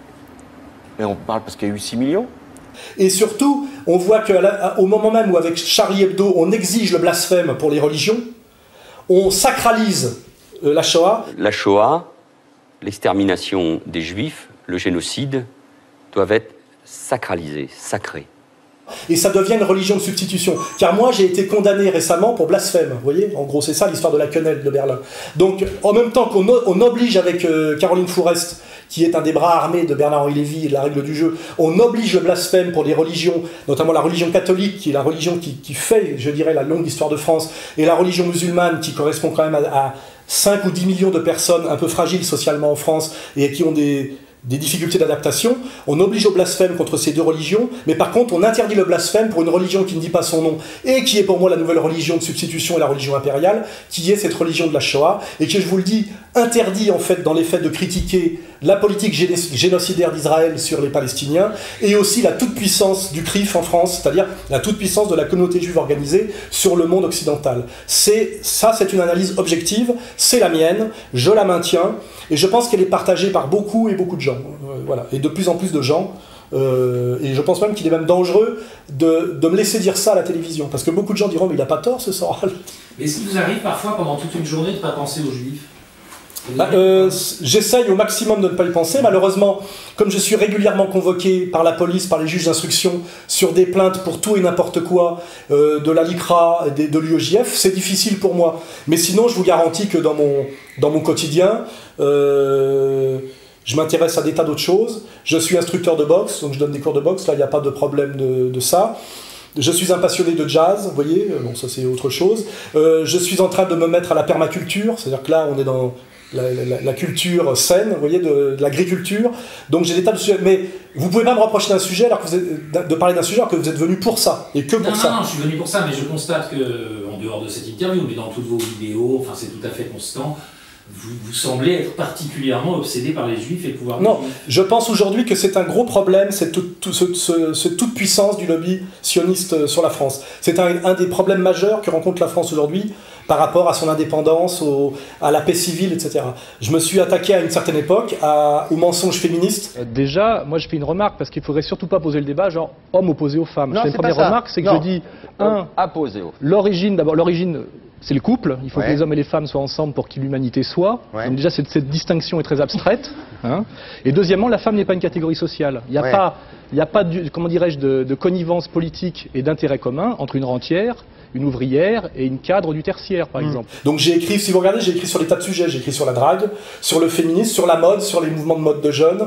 Et j'ai écrit aussi, effectivement, sur la question que j'appelle talmudo-sioniste, hein, effectivement. Et là, j'ai rencontré des tas et tas d'ennuis. Et au lieu de me taire et de m'écraser comme font beaucoup de gens, en disant bon bah c'est dangereux, j'ai compris qu'il ne fallait pas en parler, j'ai persisté, voilà. Mais c'est comme si vous disiez que Dieudonné est comment dirais-je, obsédé par les Juifs. Non, c'est les Juifs qui sont obsédés par Dieudonné, et pas les Juifs, des Juifs. C'est le CRIF qui est obsédé par Dieudonné. Dieudonné fait de l'humour sur des tas de sujets. Au niveau de l'âge de l'enfant, j'ai tous les âges. Il suffit, vous me dites, je note, c'est tout. 1 an, 1 mois, 1 semaine, 1 minute, 1 minute. Je peux même vous vendre les fœtus. Je suis le seul à faire ça en Afrique. Vivant, bien sûr, vivant. Fœtus vivant, 7 mois, oui, non, moins. 3 mois, c'est un peu mou, il faut attendre quand même. Le fœtus, 3 mois, là, les haricots, là, qui n'a pas les pattes, lui ne tient pas longtemps dehors. Il se moque des Noirs, des Blancs, des catholiques, il l'a d'ailleurs toujours fait, il n'a jamais été très tendre pour le français de base. Puis alors, qu'est-ce que c'est Schlagnoc, le négro qui pétoche? Oh, c'est pas possible, toi, on fait comme ça. Mais moi, je peux t'en parler, je m'occupais de ça, là, les gars. Mais c'est dans leur race, c'est pas vrai, ça. Qui dégage, c'est un gaz mortel. Hein, moi, j'étais dans sa loge, non, mais c'est terrible, hein, tu sais, cette pique, tu comprends pas, t'es là, merde. Les seuls qui se sont acharnés contre lui, c'est la communauté juive organisée. Et idem pour moi. En réalité, je suis victime de l'acharnement de la communauté juive organisée contre moi. Et pourquoi? Pour insoumission. Voilà. Alors c'est dialectique, c'est qu'en même temps, cet acharnement, comment dirais-je, met en avant mon insoumission, et cet acharnement prouve que mon insoumission a quelque chose je dirais, de valable et de valide politiquement. Il y a beaucoup de gens en France qui me trouvent une dimension héroïque. Et je vous le dis, y compris pas mal de juifs, faut pas croire. Hein. J'ai beaucoup de lettres de soutien de juifs, mais je ne m'en sers pas trop parce que je trouve que c'est un procédé qui m'embête un peu. Mais maintenant, au tribunal, effectivement, de plus en plus, je fais témoigner des juifs du quotidien qui me soutiennent. Ben, c'était pour défendre Alain Soral. Il m'a cité comme témoin de la défense. Et évidemment, donc j'ai accepté avec grand plaisir. De toute façon, même la justice française, elle est infiltrée par le lobby juif. Et moi, je connais beaucoup de juifs intelligents ou de bon sens, je vous en présenterai si ça vous amuse, et qui disent Soral, tu as raison, tu es courageux, effectivement, il faut mener ce combat, c'est inquiétant, parce qu'effectivement, en dernière instance, ça se retournera contre nous. Et ça, c'est vrai que je suis d'accord avec vous. En dernière instance, il est possible, et c'est ça d'ailleurs qui est triste, que ce trop grand pouvoir de la communauté juive organisée finisse par se retourner contre les juifs du quotidien. Et c'est d'ailleurs une des raisons pour laquelle je mène ce combat, parce que exactement comme combattre aujourd'hui l'action délétère du salafisme et du Qatar et de l'Arabie Saoudite, a une conséquence mécanique, parce qu'aussi des gens y travaillent comme Finkielkraut et Zemmour, que vous pourriez aller voir sur ce sujet, a une conséquence mécanique sous le prolétariat et le sous-prolétariat musulman de France. Ça, je trouve ça dégueulasse. En réalité, les gens qui sont en danger aujourd'hui, en France, ce ne sont pas les juifs, c'est une évidence, hein, ils ont largement les moyens de se protéger à tous les niveaux, ce sont plutôt le prolétariat et le sous-prolétariat musulman, qui est très fragile et fragilisé aujourd'hui, et encore plus depuis Charlie, et aussi le petit peuple gaulois de base, qui est un peu maltraité, humilié, insulté, en tant que raciste, colonialiste, même patriote, depuis des décennies et des décennies. J'ai beaucoup de compassion pour le petit peuple français et pour le prolétariat et le sous-prolétariat maghrébin musulman. Et c'est ça qui m'inquiète. Je n'ai aucune peur dans l'immédiat et donc même dans les années à venir, pour la toute-puissante communauté juive organisée, qui a largement les moyens de faire régner sa loi en France et de protéger ses, comment dirais-je, ses ressortissants.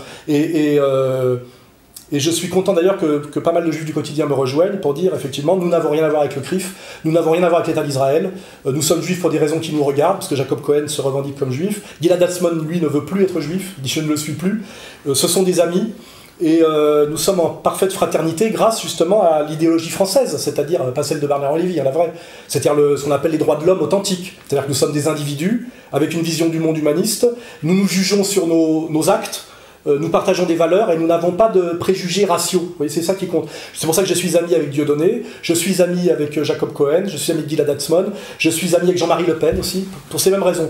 Je juge des individus en fonction de leurs actes. Comment ? Vous êtes toujours ami avec Bien sûr, oui. Ça a dû vous réjouir, au passage, mais ça a dû vous réjouir qu'il se brouille avec sa fille. Ça a validé mes analyses, puisque j'avais sorti un texte en 2009 qui s'appelait « Marine m'a tué » où j'annonçais tout ce qui va arriver. Voilà.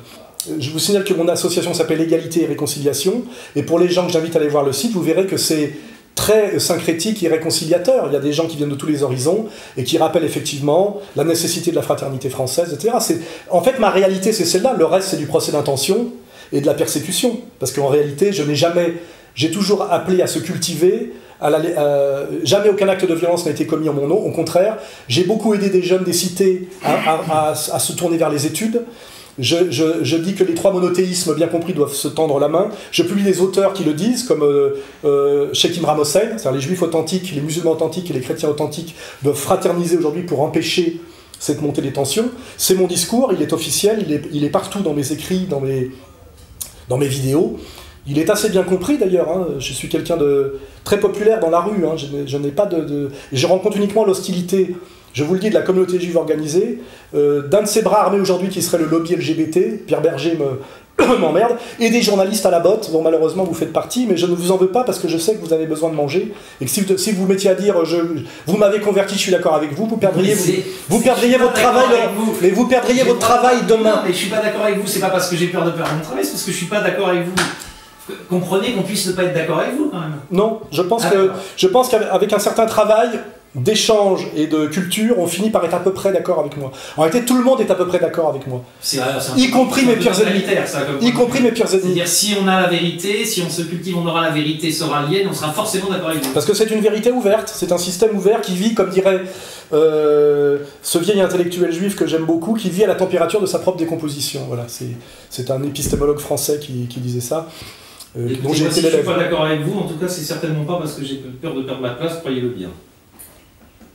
Moi, je suis sûr que si j'aborde chaque sujet un peu sérieusement, vous allez... Regardez le bouquin que j'ai fait avec Nolo.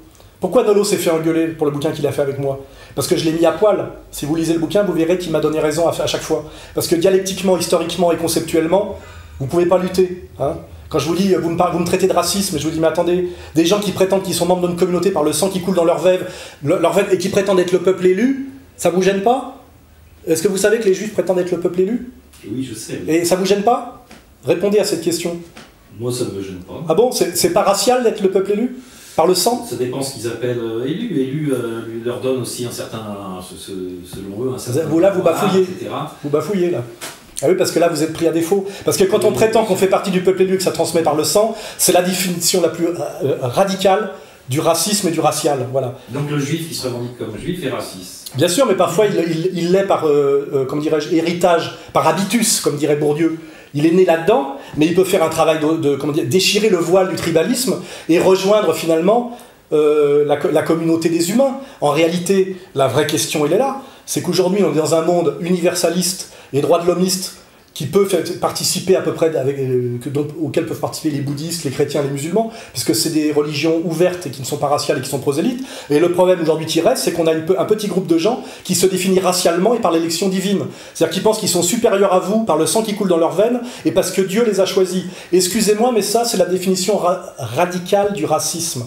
Et les gens qui me persécutent pour racisme en France, c'est ça leur valeur, c'est ça leur quidtum, c'est ça leur présupposé. C'est pas moi qui leur fais un procès d'intention.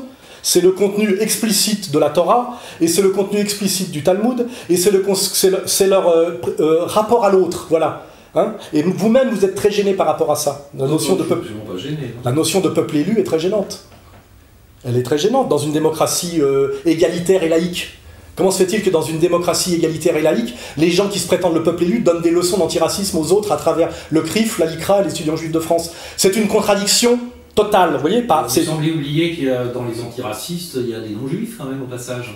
Non, c'est pas ce que je viens de dire, là vous êtes dans la sophistique. Je vous dis, il n'est pas normal que les gens qui gèrent l'antiracisme en France, notamment la LICRA, la Ligue contre le racisme et l'antisémitisme, soient un bras armé de la communauté juive organisée, qui elle-même se réclame de l'État d'Israël et se définit par la race et par le sang comme peuple supérieur, peuple élu. Il n'y a pas que la LICRA, il y a le MRAP aussi, qui n'est pas tenu par les juifs que je sache. C'est un dominion. Et puis là, vous êtes obligé de botter un peu en touche. Mais là, on va au cœur du dispositif, les yeux dans les yeux. Que quelqu'un qui me persécute, moi, comme raciste, prétende qu'il fait partie du peuple élu et qu'il fait partie de ce peuple par le sang de sa mère, ça vous pose pas un problème de logique, de morale, de cohérence profonde? C'est ça, là, on a touché le nœud, le cœur atomique du problème, vous voyez? C'est moi qui ai raison, c'est moi l'antiraciste, vous voyez? Et le raciste, c'est M. Kuckerman qui me persécute. Et c'est moi qui suis légitime, car je représente finalement le bon sens français, la démocratie française et le petit peuple français en souffrance. Et je suis persécuté par M. Kuckerman, qui lui prétend qu'il m'est supérieur par la race, par le sang et par Dieu. Voilà. Donc c'est sa croyance, on a la liberté de culte en France. Mais ça s'appelle la liberté de culte dans la sphère privée. Je n'empêche personne de croire à ce qu'il veut dans la sphère privée. Mais qu'il me persécute dans la sphère publique, et que aujourd'hui un Premier ministre de la France, qui au passage est naturalisé français en 82, et qui est catalan, se dise éternellement attaché à... C'est un peu gênant, aux États-Unis il n'aurait pas pu. Vous voyez, il faut être né aux États-Unis pour être président aux États-Unis. Il sera peut-être notre prochain président. Qui est un type normalement qui devrait montrer qu'il aime la France plus que tout, puisqu'il est un Français récent. Il est Premier ministre de la France, et il dit qu'il est éternellement attaché à Israël. Ce qu'aucun autre dirigeant français, y compris ceux d'aujourd'hui, ont fait. Quand même. Et il était éternellement attaché à un pays d'extrême droite, effectivement, qui fonctionne sur une constitution qui s'appelle la Torah, qui est un texte religieux, extrémiste, raciste et génocidaire. Tes esclaves et tes servantes qui t'appartiendront, tu les prendras des nations qui t'entourent. C'est d'elles que vous achèterez serviteurs et servantes. Vous pourrez aussi en acheter parmi les enfants des étrangers qui séjournent chez vous, et parmi leurs familles qui vivent avec vous, qu'ils auront engendrés dans votre pays, et ils seront votre propriété. Vous les laisserez en héritage à vos enfants après vous, pour les posséder comme une propriété. Ils seront perpétuellement vos esclaves. Yahvé, ton Dieu, chassera peu à peu ces nations devant toi. Tu ne pourras pas les exterminer promptement, de peur que les bêtes sauvages ne se multiplient contre toi. Yahvé, ton Dieu, te les livrera, et il jettera parmi elles une grande consternation, jusqu'à ce qu'elles soient détruites. Il livrera leur roi entre tes mains, et tu feras disparaître leur nom du dessous les cieux. Personne ne tiendra devant toi, jusqu'à ce que tu les aies détruits.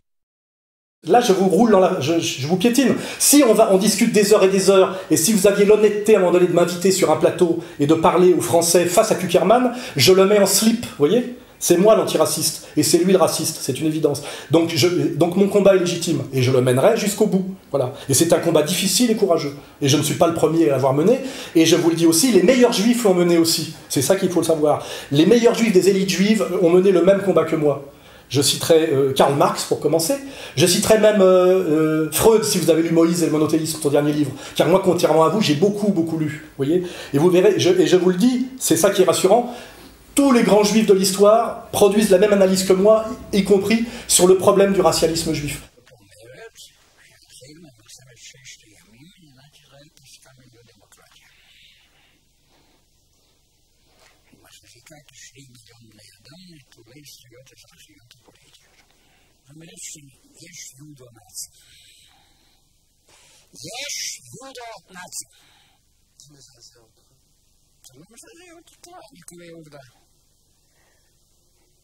אני באתי את כולי רק מפני שיש בני אדם שאינם יודעים את הדבר הזה, ולכן צריך להשמיע את זה באוזניהם בקול רם. שיש יודו-נאצים. Leibovitz, le plus grand penseur juif israélien, Leibovitz, il parle de judéo-nazisme. C'est-à-dire que moi, en fait, j'ai des ennuis parce que je dis ça en tant que goy, voilà.